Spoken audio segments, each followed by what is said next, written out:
Assalamualaikum warahmatullahi wabarakatuh.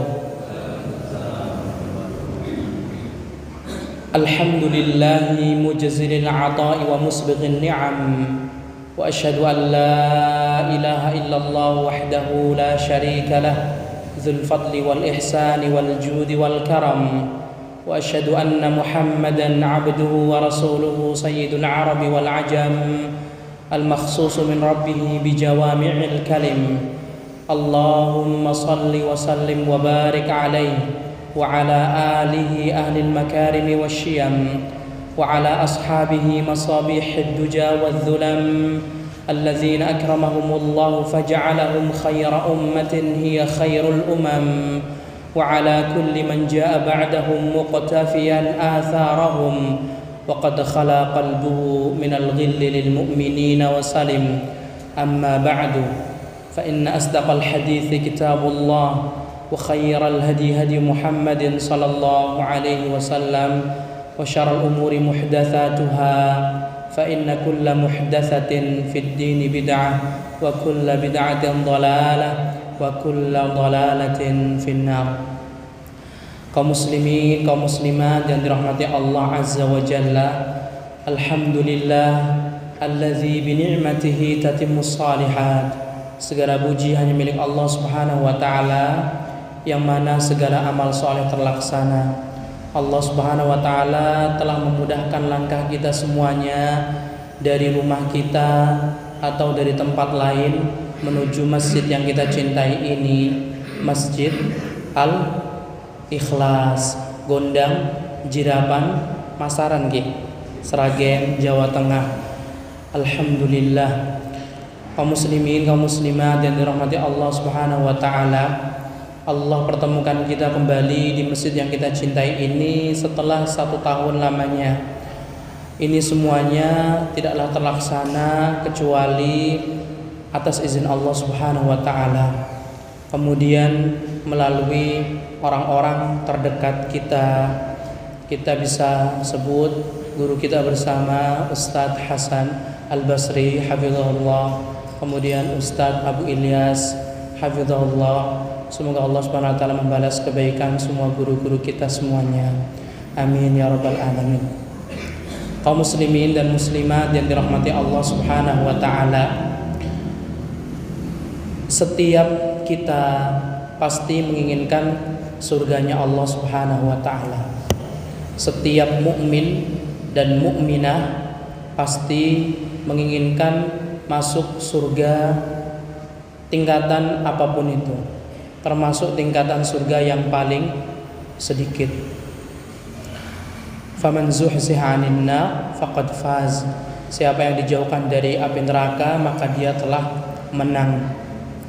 Sehingga ketika kita masuk surga, pastilah kita merasakan kemenangan, kebahagiaan yang tiada tara. Tapi kaum muslimin dan muslimat yang dirahmati Allah subhanahu wa ta'ala, tahukah kita di antara sifat penghuni surga yang Allah subhanahu wa ta'ala sebutkan adalah hati mereka bersih. Bersihnya hati mereka dari segala penyakit hati.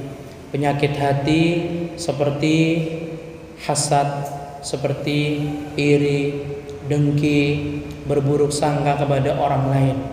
Allah subhanahu wa ta'ala jelaskan dalam surat Al-Hijr di ayat 45 sampai ayat 48. Allah subhanahu wa ta'ala berfirman, innal muttaqina fi jannatin wa 'uyun udkhuluha bisalamin aminin wa naza'na ma fi sudurihim min ghillin ikhwanan 'ala sururin mutaqabilin la yamassuhum fiha nasabun wa la hum minha bimukhrajin.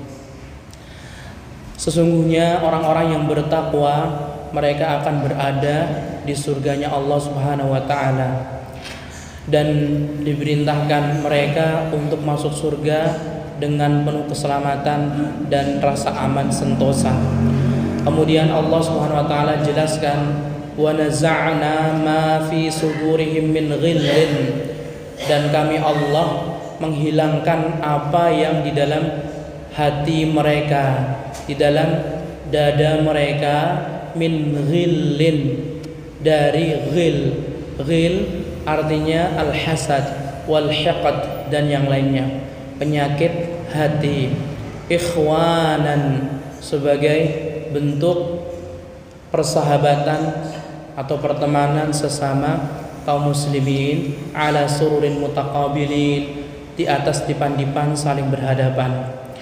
La yamassuhum fiha nasabun wa ma hum minha bimukhrajin. Mereka tidak akan mendapatkan hal-hal yang bersifat kesulitan, yang melelahkan dan yang lainnya, termasuk musibah, dan mereka tidak akan keluar dari surga. Ketika kita mengetahui Allah Subhanahu wa taala jelaskan di antara sifat penghuni surga adalah orang yang hatinya bersih.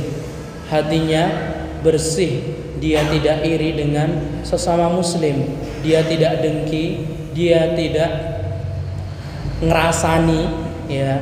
Mereka adalah orang-orang penghuni surga.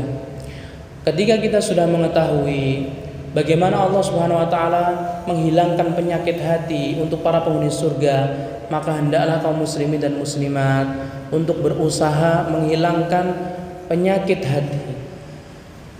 Penyakit hati ini iri, dengki, berburuk sangka dan yang lainnya. Ini semuanya akan mengotori kita. Bahkan itu akan menjadikan kita seperti orang-orang Yahudi. Karena orang-orang Yahudi mereka selalu iri, dengki dengan para sahabat Nabi Muhammad sallallahu alaihi wasallam. Am yahsuduna an-nasa ala ma atahumullahu min fadli hasadan min indi anfusihim dan yang lainnya. Banyak ayat-ayat Al-Qur'an yang Allah Subhanahu wa taala jelaskan siapa yang iri, siapa yang dengki, mereka memiliki sedikit banyaknya karakter yang mirip dengan orang-orang Yahudi. Man tashabbaha biqaumin fahuwa minhum. Pesan Nabi Muhammad sallallahu alaihi wasallam, barang siapa yang menyerupai suatu kaum, maka dia termasuk dari golongannya. Kalau iri, dengki, hasad, kemudian sering berburuk sangka kepada sesama muslim, itu menjadi ciri khasnya orang Yahudi. Kalau kita melakukannya, dikhawatirkan kita menjadi golongan orang-orang Yahudi. Dan orang Yahudi mereka semuanya berada di neraka jahanam. Innal ladzina kafaru min ahlil kitab wal musyrikina fi nari jahannam khalidina fiha ulaika hum syarrul bariyah.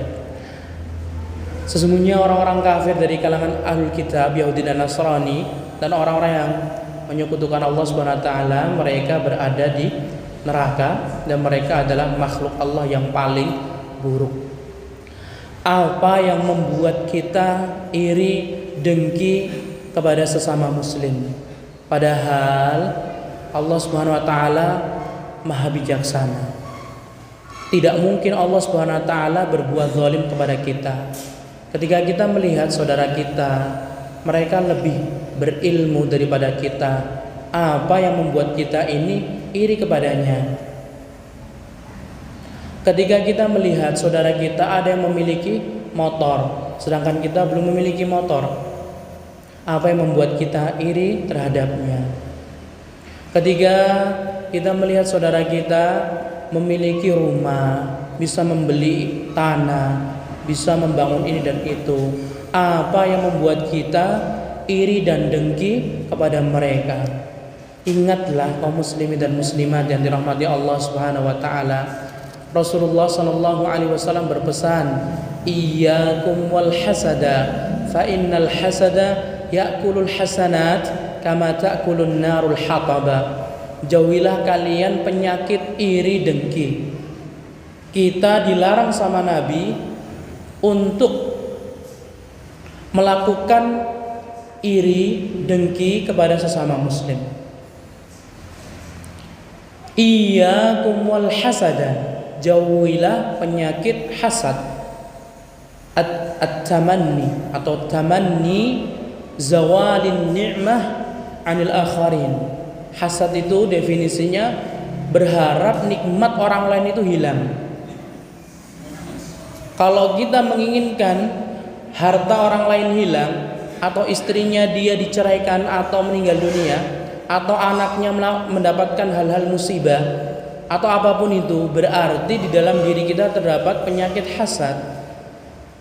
Rasulullah SAW mengetahui dampak buruk penyakit hasad, sehingga Rasulullah SAW memerintahkan kita untuk menjauhi hasad. Fa innal hasada ya'kulul hasanat. Karena penyakit iri, dengki dan hasad itu akan menghilangkan pahala kita.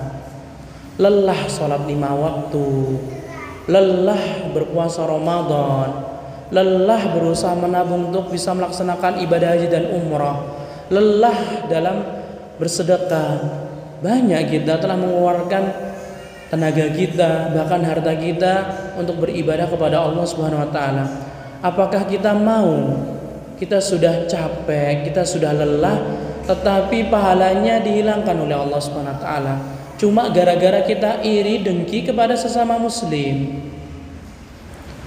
Seharusnya ketika kita mendengar sabda Nabi ini, kita harus menjauhi penyakit iri dan dengki ini, berburuk sangka kepada setiap muslim. Jangan sampai kita hadir di majelis ilmu, kita mengharapkan dapat pahala, kita menghadiri amalan-amalan soleh yang lainnya, bahkan tidak sedikit kita mengeluarkan harta kita untuk memasukkan harta kita ke kotak amal. Tapi apakah kita tidak takut dengan iri, hasad, dengki sesama muslim membuat nanti amal soleh kita hilang?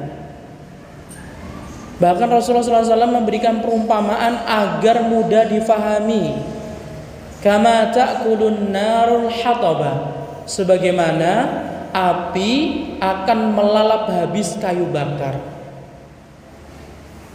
Kalau kita membakar kayu, ada kayu kemudian kita bakar, lambat laun, lama kelamaan akan habis. Nggih napa Bapak? Jadi habis, kemudian menjadi debu kan nggih. Nah, begitulah kayu ini bagaikan pahala kita, sedangkan iri dan dengki dibagaikan api.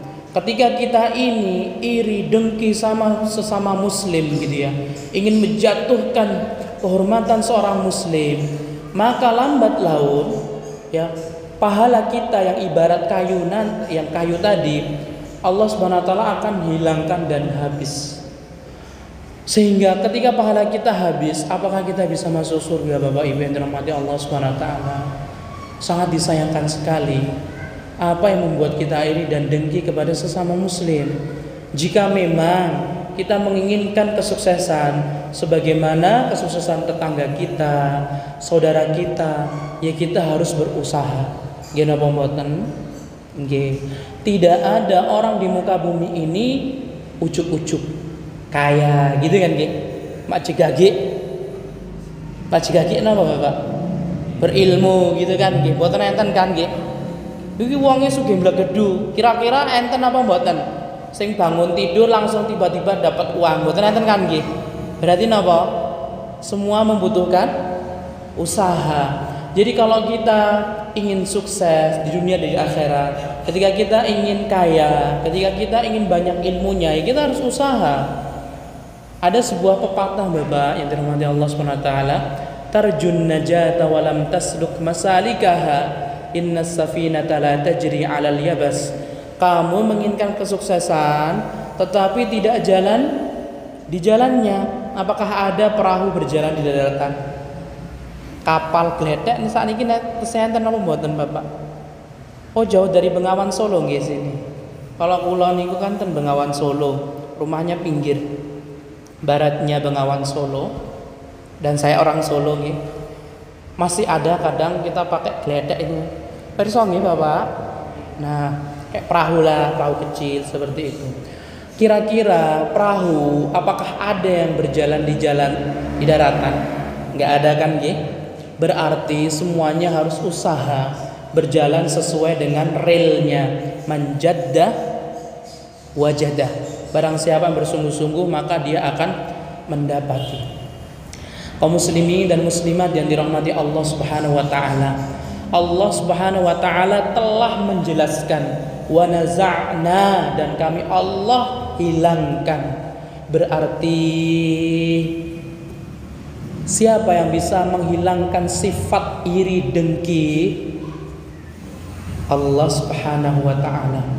Jika memang di dalam hati kita terdapat hal berupa kesombongan, berupa bangga diri, berupa ingin dipuji, berupa persaingan sesama muslim, berupa hasad, berupa iri, berupa hal-hal yang keruh begitu, maka kita harus berdoa kepada Allah Subhanahu wa taala.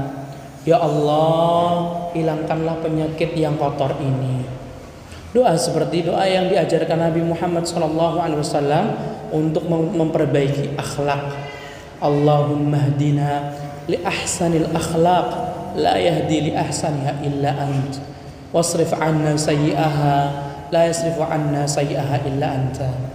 Doa seperti ini ketika kita panjatkan dengan meniatkan agar Allah benahi pribadi kita dari penyakit hal-hal yang tidak diinginkan oleh Allah Subhanahu wa taala, pastinya Allah Subhanahu wa taala akan berikan kepada kita. Atau doa yang disampaikan oleh Nabi Muhammad dan Allah Subhanahu wa taala di dalam surat Al-Hasyr ayat 10. Dalam surat Al-Hasyr ayat 10 kita bisa berdoa dengan doa ini agar Allah menghilangkan kita penyakit iri dengki kepada sesama. Allah Subhanahu wa taala berfirman, "Walladzina ja'u min ba'dihim yaqulun rabbana ighfir lana wa li ikhwanina alladzina sabaquna bil iman wa la taj'al fi qulubina ghillan lil ladzina amanu rabbana innaka raufur rahim." Ayat ini sering sekali dipanjatkan para khatib Jumat. Di akhir khutbahnya mereka berdoa dengan doa ini. Kalau seandainya khatib Jumat membacakan doa ini dengan penuh ketulusan hati, pastinya Allah Sang Maha Mendengar akan mengabulkan doa tersebut, sehingga khatib dan jamaah yang hadir akan terjauhkan dari penyakit iri dan dengki. Tetapi kebanyakan khatib mereka hanya berdoa sebatas lisan, sebagaimana kebanyakan kaum muslimin zikir setelah sholat hanya sebatas lisan. Memang zikir itu ada 3 tingkatan. Tingkatan paling utama adanya keserasian antara hati dan lisan. Ketika kita mengucapkan subhanallah walhamdulillah wala ilaha illallah wallahu akbar, kita ucapkan nanti hatinya juga ikut merenungi. Itu tingkatan zikir yang pertama. Kemudian tingkatan zikir yang kedua adalah di dalam hati, di dalam hati. Kemudian tingkatan ketiga baru lisan. Semuanya Allah SWT berikan pahalanya, tetapi pahala yang lebih besar adalah pahala jika kita berzikir dengan hati dan mulut kita atau lisan kita. Ini disebutkan oleh Ibnu Qayyim rahimahullah dalam kitab beliau. Kaum muslimin dan muslimat yang dirahmati Allah Subhanahu wa taala, Allah menjelaskan setelah mengkisahkan karakter sahabat Muhajirin dan Ansar dalam surat Al-Hasyr, walladzina ja'u min ba'dihim, dan orang-orang yang datang setelah mereka. Mereka siapa ini Bapak? Kaum Muhajirin dan Ansar. Yaqulun, mereka semuanya berdoa kepada Allah Subhanahu wa taala, Rabbana, ya Rabb kami. Kalau ada kalimat Rabbana di Al-Qur'an banyak nggih. Rabbana la tuzigh qulubana ba'da idh hadaitana wa hab lana min ladunka rahmah, dan seterusnya. Rabbana hab lana min azwajina wa dzurriyyatina qurrata a'yun, dan seterusnya. Kalau kita menggunakan lafaz Rabbana, Rabbana, Rabbana, harus dihadirkan dalam diri kita 3 sifat terbesar Allah Subhanahu wa taala. Yang pertama al-khalq, menciptakan. Yang ketiga al-mulk, yang memiliki. Yang kedua al-mulk, yang ketiga at-tadbir, yang mengurusi. Pernah mendapatkan faedah ini? Belum? Silakan ditulis. Kalau kita mengucapkan kalimat Rabbana, ya Rabb kami, sering kali ya, Rabbighfirli wali walidayya dan seterusnya, atau Rabbi zidni ilma. Kalau kita mengucapkan Rabb, ba gitu ya, atau Rabb gitu dalam ilmu sharaf, nanti artinya mencakup 3 sifat Allah yang terbesar, yaitu Allah yang Maha menciptakan, kemudian Allah SWT yang memiliki kita semuanya, dan yang terakhir at-tadbir, yang mengatur. Jadi kalau kita berdoa kepada Allah, maka harus menghadirkan sifat-sifat Allah SWT. Mungkin di antara doa kita tidak dikabulkan Allah apa? Kita tidak merenungi di dalam doa kita. Ketika kita merenungi ucapan dalam doa kita, Allah Subhanahu wa taala akan segera kabulkan.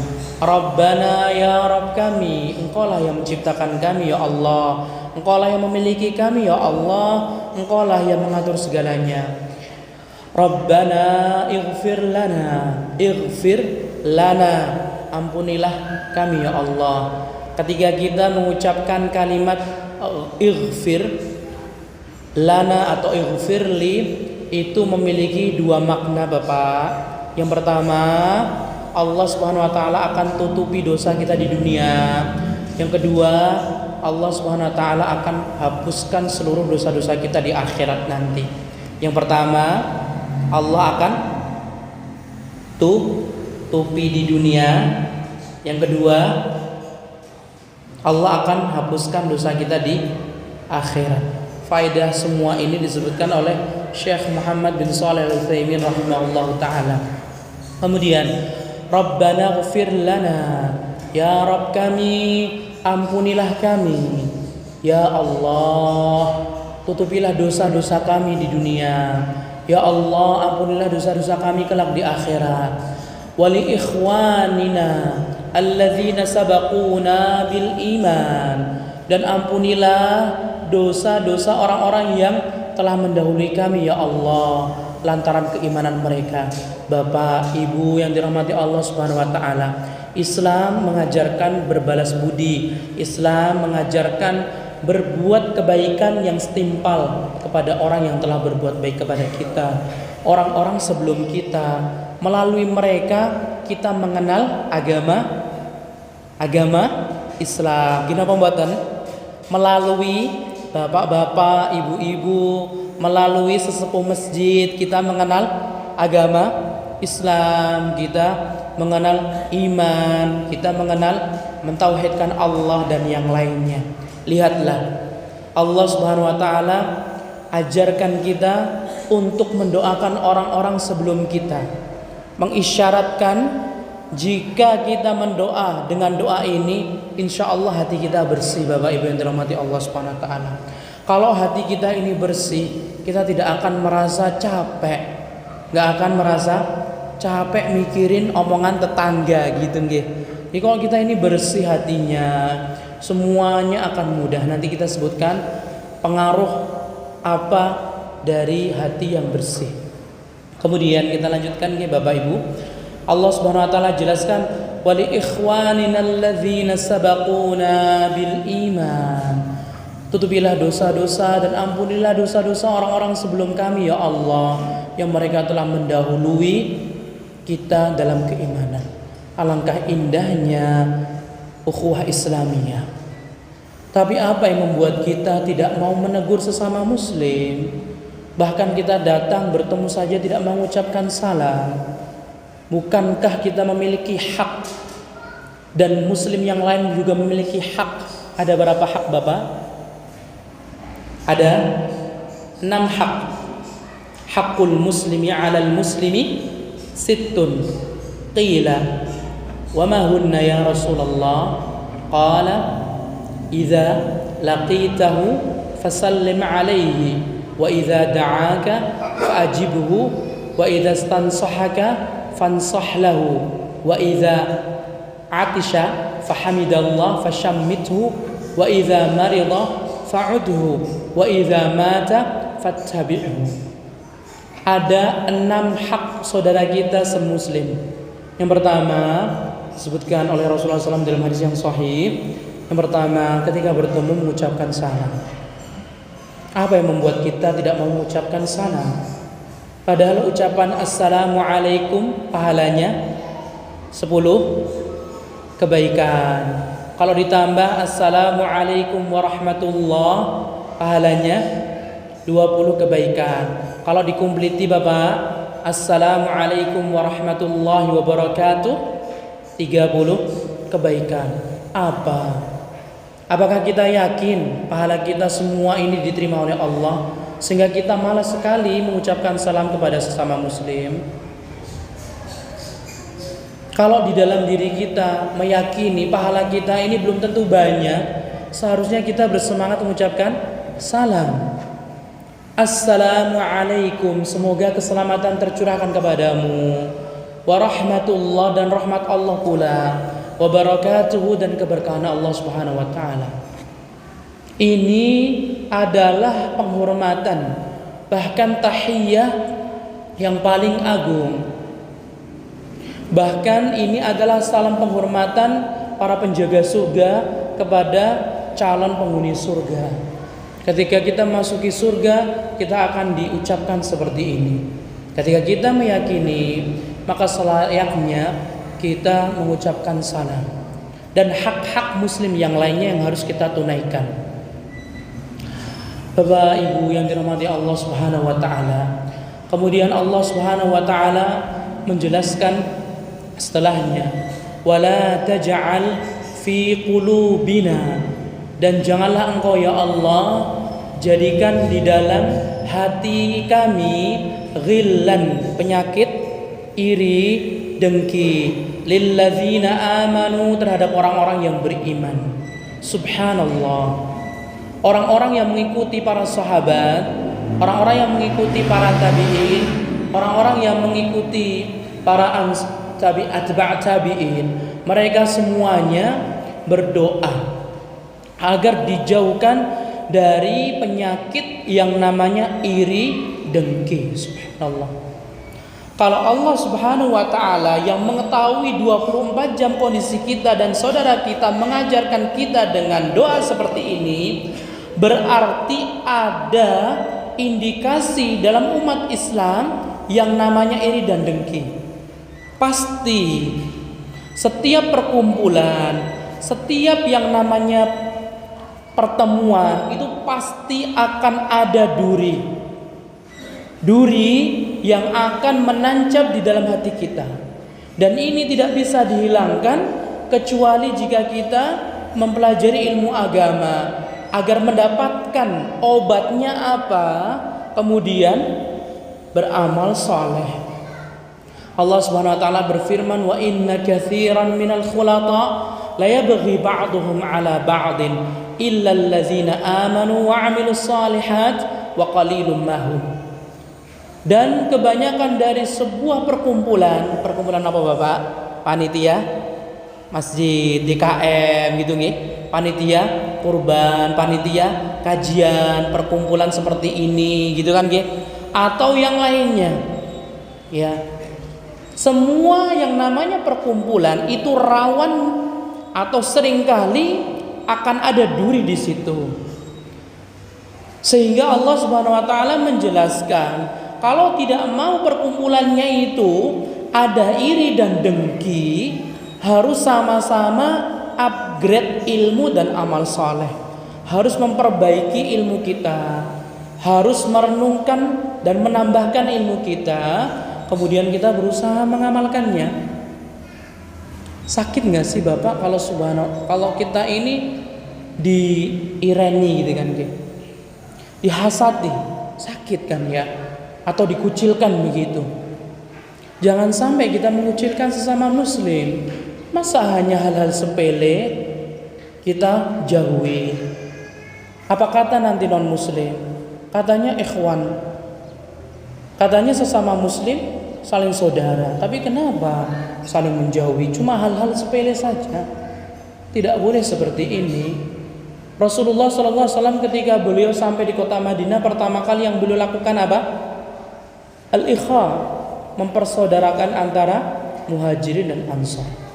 Bapak Ibu yang dirahmati Allah Subhanahu wa taala, Allah ajarkan kita doa ini, surat Al-Hasyr ayat 10, nanti dihafal nggih.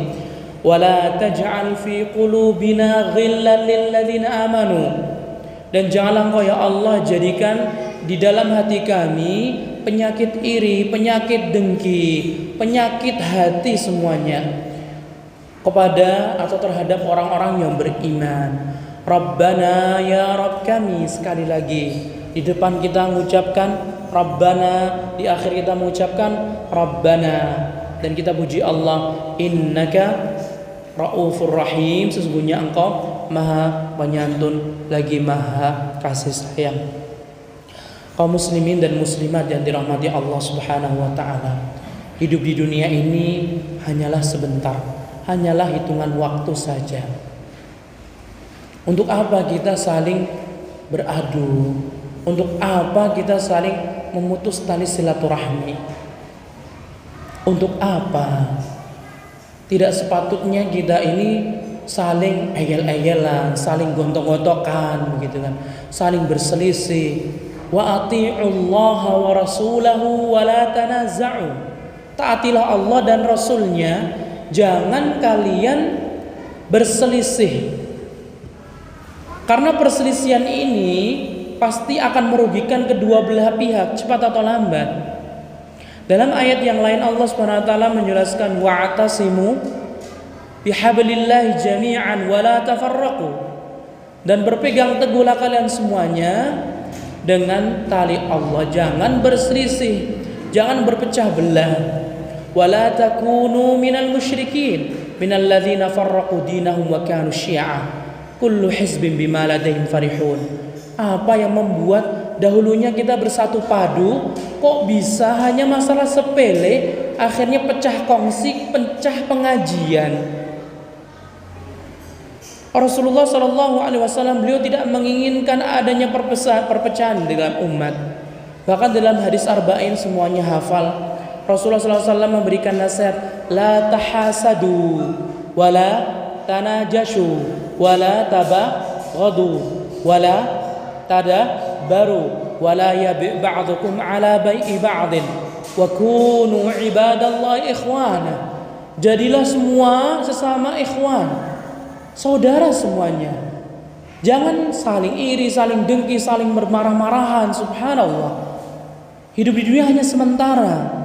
Kalau saudara kita meninggal dunia dan dia belum memaafkan kita, bagaimana? Pernah kan kita mendengar hadis muflis, hadis yang bangkrut. Dia sholat di dunia, masya Allah, pahalanya banyak. Dia sholat apa? Sunnah, sholat wajib. Dia pahala puasanya banyak, sedekahnya banyak. Tapi apa? Syatama hadza, dia mencela saudaranya, dia iri dengki sama saudaranya. Walhasil di hari akhirat dia tidak mendapatkan pahalanya di sisinya. Subhanallah, bangkrut sekali. Di dunia dia yakin mendapatkan pahala, tapi di akhirat Allah hilangkan, Allah sirnakan. Jangan sampai seperti ini. Seorang muslim tidak boleh saling menjatuhkan harga dirinya. Semuanya memiliki kehormatan. Jangan menasihati di depan umum. Tidak ada orang yang mau dijatuhkan. Tidak ada orang yang mau dijatuhkan. Sekalipun orang yang tidak berilmu, sekalipun orang yang tidak paham agama, orang awam, mereka tidak mau dijatuhkan kehormatannya. Rasulullah SAW sudah berpesan jauh-jauh hari ketika haji wada, inna dima'akum wa amwalakum wa a'radakum alaikum haram. Rasulullah SAW menjelaskan kehormatan seorang muslim itu tidak boleh dijatuhkan. Apa yang membuat kita menggibahi saudara kita? Apakah kita ini sudah merasa paling benar, Apakah kita ini merasa paling bagus, paling dekat sama Allah, sampai kita berani menggibahi saudara kita? Subhanallah. Jaga lisan ini kaum muslimin dan muslimat. Banyak orang masuk neraka sebagaimana sabda Nabi karena dua hal, lisan dan kemaluan. Dengan lisan ini berapa banyak seorang terjerumus ke dalam api neraka. Jangan sampai kita menyesal di hari akhirat kelak. Mulai sekarang hilangkan yang namanya penyakit iri dan dengki sebelum tiba penyesalan. Dan yang terakhir, ketika kita mengaku mengikuti petunjuk Nabi Muhammad dan mengikuti para sahabat, atau kita mengaku ahlus sunnah wal jamaah, selayaknya kita mengikuti jejak para sahabat sebagaimana dalam ayat ke-10 ayat surat Al-Hasyr, walladzina ja'u min ba'dihim, orang-orang yang datang setelah para sahabat. Kita ngaku kajiannya ahlus sunnah, kita membuatan, kita ngaku mencintai Nabi dan Rasulnya, kita mengaku, tapi kenapa kita ini masih iri dengki sama muslim? Kenapa? Apa nggak bisa dibicarakan baik-baik? Kenapa harus disindir di depan umum? Setiap muslim memiliki kehormatan yang harus dijaga. Yaquluna rabbana ighfir lana wa li ikhwanina alladhina sabaquna bil iman wa la taj'al fi qulubina ghillan lil ladzina amanu rabbana innaka raufur rahim. Yang terakhir, ketika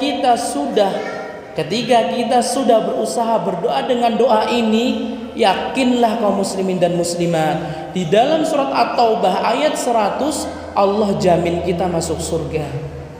Barang siapa yang mengikuti jejak para sahabat dengan ihsan, tidak menambahi, tidak mengurangi apa yang Allah terterakan di dalam Al-Quran, kita ikuti, insya Allah kita akan masuk surga. Was-sabiqunal awwalun minal muhajirin wal ansar walladzina taba'uhum bi ihsan radhiyallahu anhum wa radu an wa a'adda lahum jannatin tajri tahtaha al-anhar khalidina fiha abada dzalikal fawzul azim. Dan orang-orang yang telah mendahului dari kalangan muhajirin ansar, maksudnya para sahabat yang mereka pertama kali masuk Islam, dan orang-orang yang mengikuti mereka, mengikuti jejak mereka. Di antara orang-orang yang mengikuti jejak mereka, Allah sebutkan dalam surat Al-Hasyr ayat 10, agar kita berdoa dengan doa tersebut. Rabbana ighfir lana wa li ikhwanina alladzina sabaquna bil iman wa la taj'al fi qulubina ghillan lil ladzina amanu rabbana innaka raufur rahim. Kemudian orang-orang yang mengikuti jejak para sahabat dengan ihsan. Ihsan berbeda dengan hasan. Kalau kita belajar ilmu sharaf Bapak, itu ada perbedaan antara hasuna dengan ahsana. Hasuna berbuat baik, kalau ditambahi hamzah di depannya ahsana, ya itu artinya berbuat baik sebaik-baiknya tanpa menambahi, tanpa mengurangi. Begitu. Jadi ini dalil kalau kita harus mengikuti jejak para sahabat ridwanullah alaihim ajmain tanpa menambahi, tanpa mengurangi. Walhasil Allah ridhoi kita dan kita pun ridho terhadap Allah Subhanahu wa taala, dan Allah akan masukkan kita ke surganya yang mengalir di dalamnya sungai-sungai kekal di dalamnya selama-lamanya. Itulah kemenangan yang agung. Kaum muslimin dan muslimat yang dirahmati Allah Subhanahu wa taala, inilah yang dapat saya sampaikan pada pertemuan sore hari ini berkaitan seputar jauhi duri untuk ketenangan hati. Ketika kita menjauhkan hati kita dari duri penyakit hasad, iri, dengki, mengadu domba, menghibahi, suudzon kepada sesama muslim, hati kita ini akan tenang. Hati kita akan tenang. Dan usahakan kita mendoakan sesama muslim. Ketika kita mendoakan sesama muslim, itu langkah paling cepat dan ampuh hati kita ini bersih. Tapi kalau kita saja jarang mengucapkan assalamualaikum sama muslim, ya akan ada indikasi atau cikal bakal hati kita kotor. Atau kita memuji sesama muslim, walaupun pujian harus dinilai atau diperhatikan, jangan terlalu berlebih-lebihan. Lebih baik kita mendoakan. Doakan dengan embel-embel hafizahullah, jazahullahu khairan. Kalau kita sulit mengucapkan terima kasih kepada orang lain, itu akan ada sekecil atau setitik kesombongan, bangga diri atau penyakit hati. Praktekkan. Mulai sekarang kita usahakan menyebut bapak fulan, menyebut ummu fulanah atau yang lainnya dengan hafizahullah. Semoga Allah menjaga. Karena doa ini, doa yang baik dari kita untuk saudara kita, Allah akan balikkan kepada kita. Gitu. Wallahu ta'ala alam. Semoga Allah SWT jauhi kita dari penyakit-penyakit hati sehingga kita mendapatkan ketenangan hati. Wabillahi taufiq. Wa sallallahu sallama ala nabiyyina Muhammad wa ala alihi wa sahbihi wa sallama tasliman katsira. Assalamualaikum warahmatullahi wabarakatuh.